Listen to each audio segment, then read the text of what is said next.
Hey guys, what's going on? Lucky here. So it is beginning of the week. It's the end of the day. It is Monday. I'm beat. I put a couple hours in on this thing today, cleaning up some wiring, a little progress with it. Still a lot of work to do. I shot over to the transmission shop and picked up the 57 Chevy. I've had an issue with that thing tuning it. It ends up that the pressure manifold inside the transmission was keeping the thing like in third gear, so you would leave in third or overdrive. And then the harness inside the transmission was either the wrong one or damaged, so it wouldn't shift correctly. So all this time I thought, there was a tuning issue, and it ends up it was a transmission issue. So I took it over to the tranny shop. They checked it out, found the problem, and resolved it, put it together, and that thing fries. It goes good now. So finish up some wiring on that and get it back to Grant so he can go out and scare his neighbors. But you know what? Big progress today on the 66. I've really been humping on this thing. I knocked out all the wheel studs because they were too short.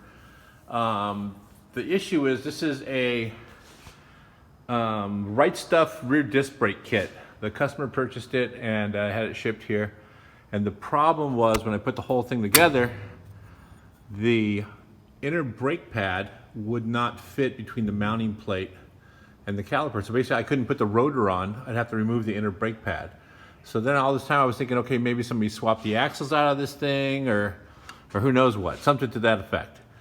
Ends up that I remounted the brackets, switched left to right, because it came with no instructions. I wasn't sure. You can put this one on the other side and it's machined. It's a mounting surface right here, it's machined. On that side, on the inside of the flange on the axle, or you can put it on the outside if you put it on the opposite side. So that's what I did. I ended up moving it to this side and then knocking out the wheel studs, putting a small spacer, you can't really see it in there, shim, between the axle and the rotor. And I wanted to only do that until I find rotors that are the correct offset. They make rotors with different hats. And I'll get one that's just a little bit shallower, take the shim out. But for now, we can still move forward with the progress on the vehicle. Things been sitting around waiting to get this problem resolved. Now it's resolved. I can bleed the brakes, and that's going to be first thing tomorrow. I got gear oil in the thing, and changed some seals, put some bearings in it, and this thing will be a driver. And that's what I'm striving for, is to make this thing a driver, get into the wind. So that's it. I slapped the old drive shaft in. It's rusted and pitted, but it's the original one. I just cleaned it up. Everything, the grease looked fine. And that's just going to be to break things in, drive it up and down the driveway here, or maybe down the street, around the block, something like that. We're going to have a new one made, but I wanted to give the customer the option of whether or not he wanted to have the original, because some of the stuff on the car is original. Some of it's aftermarket, like I think this is a Hotchkiss sway bar in the rear. There's a Hotchkiss sway bar in the front. Aftermarket disc brakes. These are just the things that you really want to put on the vehicle to make it a nice driver and make it safe. The motor is a little bit bigger than stock, different style cam. There's some aftermarket stuff, but it has stock exhaust. And I think I'm pretty sure he'll move away from the stock exhaust after he's driven this thing around a little bit. But it's helping us get things going. So it's looking good though. Pretty jazzed on this thing. Here's the Right Stuff brakes on the front, and they're repops of factory disc brakes, and they bolted right on, no problems at all, no offset issues, everything fit great. But the rears were a bit of a bummer.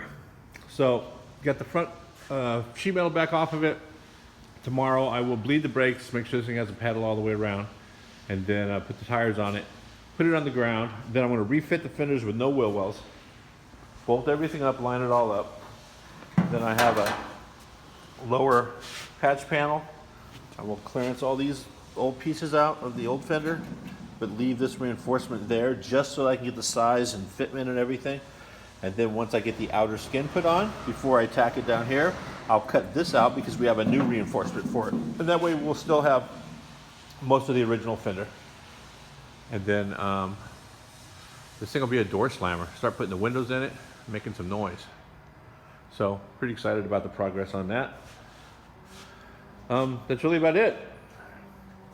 Thanks you guys for checking out my videos. Remember to like, share, Subscribe if you like and you shared. Why not subscribe? That's it for now. Thanks a lot. See you guys later.